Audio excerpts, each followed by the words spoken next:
Welcome to the Nightly Rant. I'm Mike. And I'm Torya. This is the show where we talk about the awful things that have happened in our day, the awesome things that have happened in our day, and all the things in between. Thanks for listening, and we truly hope you enjoy.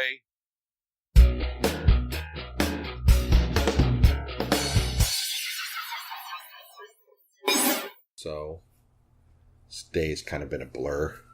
Yeah, well, when you end up napping all morning because you feel like shit, I guess it kind of blurs the day out for you. Yeah. Even then, it didn't really help me feel that much better. The dog was nice, though. He cuddled up with me. You know what? Even if it didn't make you feel better immediately, sleep is the best remedy for anything. Yeah, it's true. It's true, and you know me. I can take a half an hour nap here or there, but when I'm taking like an hour and a half, almost 2 hour nap... I think you slept for more than 2 hours because you woke up at 11 o'clock. There's something wrong. And you went to sleep... No, maybe it was 2 hours because I made food at like 8:45 and then you went to sleep right after. But you just know there's something wrong when I sleep. Right. Like a rock like that. I thought I was going to have to wake you up. Yeah, but... You woke your own butt up. Yeah, well, I had the alarm set just because if I'm working and my head is down... Yeah. You know what? You probably needed the break, though. Shocks me out of my spell that I'm in. Today was a quote-unquote break for you, yet you were still horrendously busy for more than 50% of the day. Yeah, it's true, because I basically got up, did my thing, had my meeting. You had a meeting this morning? Oh, yeah. Never mind. Had my meeting. Right next to you. Then after my meeting, tried to eat some of the food that you made. Ate like half of it. Gave the other half to the dog. Well, at least you managed half of it. And then I laid down, I was watching TV, watched an episode of something, I don't remember what. And then the next thing, I watched a second episode of something, and poof, I went out like a light. We watched Catfish, and then I put on My 600-Pound Life. Yeah, that's what it was. Yeah, poof. I don't have to say... The chick on My 600-Pound Life I guess it was last night, recorded. Right. She is the first one I've seen all season to meet the goal. She buckled down and did the work, huh? She buckled down. She was completely immobile because she'd gotten the gastric balloon a year before. And then during her weight, she lost 120 pounds doing it with the gastric balloon. And then she fell and broke her leg. And lost all motivation, and her leg didn't heal properly, or she didn't think it was healed properly. So she was like bedbound, and as you can probably guess by the fact that she's on this show, she gained all of the weight back. Right. But you know how usually in the first month they can't figure their shit out and they lose like 8 pounds? Yeah. She was supposed to lose 40. She lost 42. She met the goal. Then he didn't give her a goal, like a weight goal. He just wanted her to go to physical therapy and try to get walking. Right. She got to standing and then was stretching her leg, but she only lost 6 pounds that month. And he was like, hey, you got to get this back together. He took the balloon out, told her she had to lose 40 pounds over the next month, and he didn't think she could do it because now her stomach was like 5 times the size it had been before because the balloon was missing. She lost 44 pounds and he did the surgery on her. And then the episode ended, so I don't know what happened to her after that. Huh. She owned it, though. Yeah. She got mad kudos. And she had nobody supporting her. Her family was being ultra mean. And her sister just kept telling her how she sucked and how she couldn't do it. People suck. Yep. Because all they want is the money, money, money. Money and hoes. That was ridiculous. We are still laughing about that guy, and it has been like 2 days. Yeah. That tells you what a dumbass he was. It's, pretty much a trip, yeah. You know what? That chick was supposed to call me from Upwork today. She never did. Oh, yeah, you had an interview today, huh? Yep, she never called. I completely forgot, so it's probably a good thing she didn't call. She never called. And then I was thinking about it, and I thought maybe she'd meant a different time zone, and I might have missed her call at 4 or something. But she said Pacific time. Yeah. So she just failed. You should message her. I did. Yo, what happened you? Already what did. What are you growling at, Yog Dog? Oh, did. That's weird, though. People are flaky these days. Yeah. Well, then I also got an Upwork scammer today. Oh, you need to tell them about this. This is funny. Okay. Hold on. I gotta access the email first. She really backed them into a corner so that they would reveal their true nature. Okay. It's not even in here anymore. Well, crap, I deleted it. Yeah, because I think they probably got rid of that account. account. There it is. I found it. Okay, so I get an invitation for an accounts receivable agent, which we both know I've done a crap load of. Right. And they said they were paying a lot of money. Right. So I was like, okay, maybe this is legit, but probably not, but it's worth a try. I can tell a scammer from a mile away. The first message I get back from this person is like, can I have your email address so I can send over the files? And I'm like, you're a scammer. I don't even need to do... Yeah, too direct. They went directly to the point too fast. But I have a shitty spam email address, and I wanted to see what was what. So I gave it to them. So they sent me this email with this letter in it. It said, thank you for your interest in learning more about this position. And then it goes on to talk about how they're this massive Chinese steel company. Okay. And how they... Is the owner's name Johnny? No. Good. Okay, keep going. They want an account receivable agent in North America on a 12-month contract basis. Now, they said they have $3.2 million worth of payment outstanding, which isn't super surprising. The company I used to work for had more than that. And they said that I would get a 5% commission on every completed transaction, plus a $3,000 monthly allowance. So I'm like, okay, this is obviously a scammer. I'm gonna mess with them. Because I don't know how much you all know about Upwork. You can set, when you start a contract with somebody, you can set milestones. And they take the payment from the client right away, but the freelancer doesn't get it until the client approves the work. Okay, so it makes sense. So I said, great, I'd be happy to get started as soon as you fund all 12 months of milestones. Yep. And I get back, no, you don't get paid till you've worked with us for 28 days. And I said, oh, really? That's probably because you're a scammer. And then I reported them to Upwork and got their account banned. That was my day. That's funny. Yep. It was great. I don't even know why people bother. Like...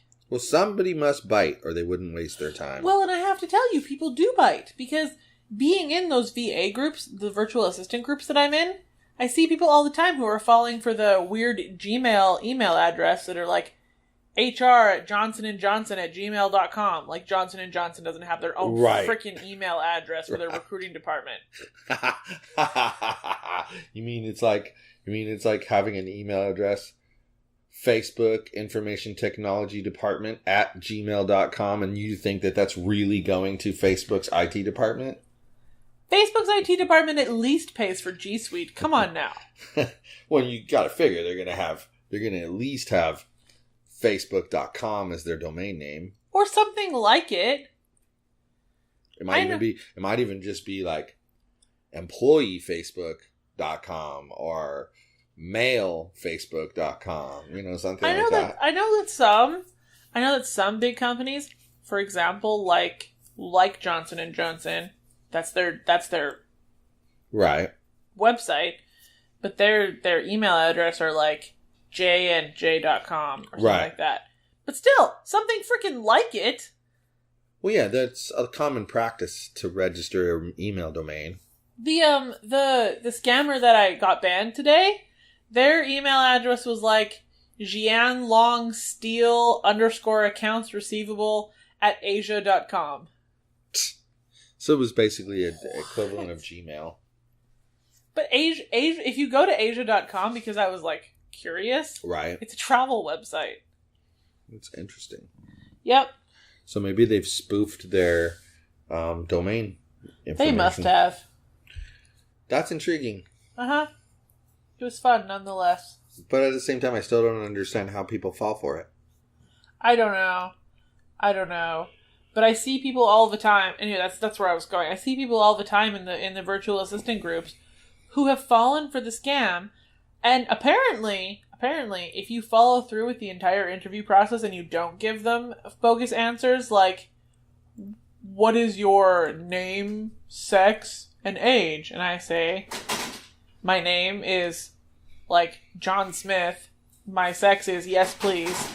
And my age is 492. And then they keep going with the interview. Apparently, if you give them legitimate answers, it ends up with an offer letter that asks for your banking information. Oh, as the direct deposit. Yep. And then I would guess that's when they fuck you. I would guarantee you then what they do is they use fake wire transfer request. Yeah, something like that. That's where they get you, though. That's where they get you.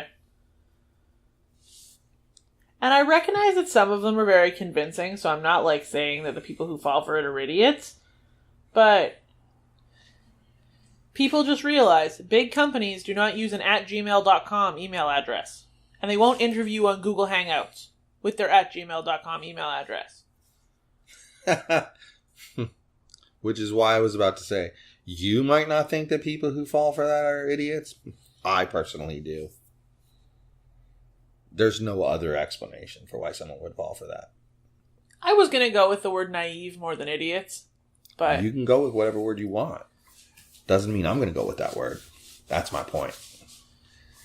Okay. I think that you'd have to be an idiot to fall for it. Like those scams that go around about, if you send a donation of $5 to Bill Gates Microsoft charities at gmail.com, right? We will don't match every dollar that you send to that donation address. Come on now. Bill Gates and Microsoft are going to have a Bill Gates Microsoft Gmail blah blah at Gmail. Give me a break. Right? So that's what I'm saying. You're an idiot if you think that. Yeah. I remember the first time I got one of those on Upwork, I didn't entirely think it was a scam until, and I actually, I got to the Hangouts interview part, and then I'm like, why are you asking me my gender? Is it not obvious from my, profile picture and name what my gender is? At least obvious what my preferred gender is if you want to go down that route. Right. Let's be real now. Oh my gosh. And then they said they give you this bogus ass reference number. And do you remember the one time we messed with them? And you talked to them, it was a Skype one. You talked to them on Skype using their reference number, and then I talked to them on Skype using their reference number? Yep. That's the one person who's actually, gotten all pissy that I was giving them illegitimate answers. The Skype guy. Yeah. Oh, well. You're no better than the IRS scammers. And have you noticed that since I barraged the IRS scammers with phone calls back that I've been left alone? You notice now they're harassing me. Are they? And they're not the IRS scammers that are harassing me so much as, you've won $100 travel gift card. Oh, but when you press 1 because you want to yell at a scammer... when you press 1 because you want to yell at a scammer, it's the exact same answering service with that derpy little bunny rabbit voice. What movie is that? With the rabbit and the creepiness and the Donnie Darko? Donnie Darko. Okay, so their answering machine sounds like the rabbit in Donnie Darko. Yeah. Yeah. Awful. That's what I mean by bunny rabbit voice. Bunny rabbit. And then it's the same call center, same Indian call center, and it just they bring out the very worst in me. Or best, whichever way. Well, but I saw that article, and then it was accompanied by a video, basically with just sound of a guy talking to one of those IRS scammers, and basically the IRS scammer was saying that he accepted this job, and then it turned out that it was basically the Indian version of the mafia. Yeah. And they were forced to work there for very little money, and if they wanted to leave, they'd probably be killed. Right. And he was telling him all this stuff. And then the guy was like, well, you seem like a smart guy. You got to understand that most people aren't going to fall for this. And the guy's like, you're right. Most people don't fall for it. But I'm forced to be here. And so the other guy talked him through how to get out of there and escape. And I thought, wow, it just sucks that people in other parts of the world people want to talk about slavery that went on here in the United States. Slavery's still going on places. Lots of places. You know, that video made me feel a little bit bad for yelling at them when they call me, but then I don't feel bad. Because they have no idea who I am. They get yelled at all day. They made the life choice to get there. Yep. I don't disagree with you. I was downright mean to the last one. And then I was mean to that person who has been calling me for 2 years, trying to collect the person who used to have my phone number's debt, and won't listen to me that they have the wrong number. Yeah, that would drive me crazy. Most of the time I ignore their call. Once in a while I feel feisty. You know what? Do you remember when we were barbecuing with some people? I think it was with Deborah. And I came upstairs to use the washroom, and I got a phone call, and it was for Stefan, and I was like, you have the wrong number. And they're like, are you sure I have the wrong number? It's the same phone number. Same people continue calling me. And that's ridiculous. So apparently I wasn't sure I have the wrong number. I'm only positive they have the wrong number. That's ridiculous. I agree. It's ridiculous. So Stefan, if you're listening to our podcast, pay your freaking debt. Because I'm sick of hearing about your shit. What's the guy's name from Newport Beach? Patrick From Newport Beach. Patrick can pay Stefan's debt, You know too. you listened, and you never wrote to us. Come on. Don't be a giant chicken. Come on, Patrick from Newport Beach. Write to us. Podcast at fitnessexpose.com. And even if you're not Patrick from Newport Beach, you can pretend. It's okay. We'd like that. If you send us an email telling us that you're Patrick from Newport Beach, we will read your email in our next podcast. Yep. Yep. I love how this show changes on the fly. It's great. Does it? Yes. Did we talk about that? No. It's a great idea, though. Thanks. So why not? I mean, we don't need to discuss that one. I don't get the thumbs up right away, right? Just go with it. It's just funny when you think about it, because it's supposed to be teamwork, so we're supposed to talk about it ahead of time.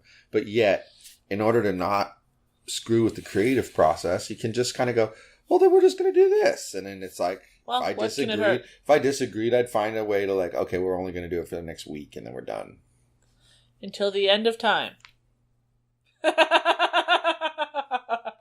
Well, I don't know that we'll be around till the end of time. In fact, I'm pretty sure I won't be. I am pretty sure that immortality is in our future. I've heard it was going to be coming in our lifetime. Oh, yeah. By some really weird people. Really weird people. You know what? That crazy guy on the corner, he yells that immortality can happen in our lifetime sometimes. You know what, though? What I'm finding interesting is nobody else has come up with the idea for the podcast that I'm about to launch. And I know this because within the circles that would be interested in this kind of thing, I'm getting people coming to me, asking me to interview them. Yeah. I think that it's such a small little world of people. Exactly. That's what's called a niche. And a lot of those people are, I don't know, not the podcast type. Because they seem to be either super busy millennials or much older people. There doesn't seem to be like the middle demographic accurately represented. If you could see the look I'm giving her. Did I say you were super old? No. Oh, now she's really going to get the look. Because she's right. I didn't say it was about me. She made it about me just now. You're going to have to put an explicit tag. No. There will be no cuss words. I will bleep them out. With my newfound editing they don't seem skills. like the podcasty type. So you're a genius because you're like, hello, unanswered market, I'm going to podcast to you.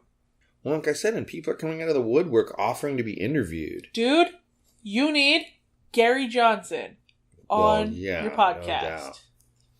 No Gary. doubt. The fish, he's right there. He's right there. I've had him on the podcast before. Gary says hello. This is crazy. This is Bill Weld over here. Yogi is not Bill Weld. Yes, he is. Yogi's very smart. You could rename Sushi Bill Weld. Sushi. Oh my gosh. That used to be Mitchell's goldfish's name. I know. Mitchell was all offended when she named him Sushi. It's funny. I think those two are hilarious when it comes to interacting on things like that. I'm waiting anxiously to see how his leg feels and how practice went. My bet is he tried to do the warm-up and then sat down. With how much pain he was in earlier, it wouldn't surprise me at all. Yeah, I wouldn't blame him at all either. Mm-mm. And then I've only heard rumors, but I would imagine that we would need to have known by tonight that there's supposed to be a game over the weekend on Sunday. I hope he doesn't announce something last minute. Guess if he does, we have plans to go buy tea! Yep. Holy crap, I'm tired. Do you know this? Do you know this? I'm getting kind of tired myself and I still don't feel good. I'm sorry, guys, that I've been kind of down tonight because I just don't feel good. It's okay, I made up for it with my rambling about you were chatty. Crazy people. I liked it. You were chatty. Everybody else. Remember, send us an email at podcast@fitnessexpose.com. And you can pretend to be Patrick from Newport Beach. You could pretend to be a scammer. You could be a scammer. Dude, send me an Indian scammer email. You send it to us. We'll read it on the air. But we're also going to read how we rip you to shreds on the air too if you're a scammer. Sorry. Yeah, but if you're a fake scammer, you might get a kick out of that. Yeah, it might be fun. I'd have fun with that, actually. Give me something to think about. I'm going to be an Indian scammer. Oh, shit. Well, I'm not going to actually do that, but yeah. Anyway. So, let's get on out of here then. We'll skedaddle out of the little studio here. Oh. Someone's yawning. But at least I waited till the end of the podcast tonight. Boy, oh boy. Well. Okay. Good night, everyone. Hasta la bye-bye.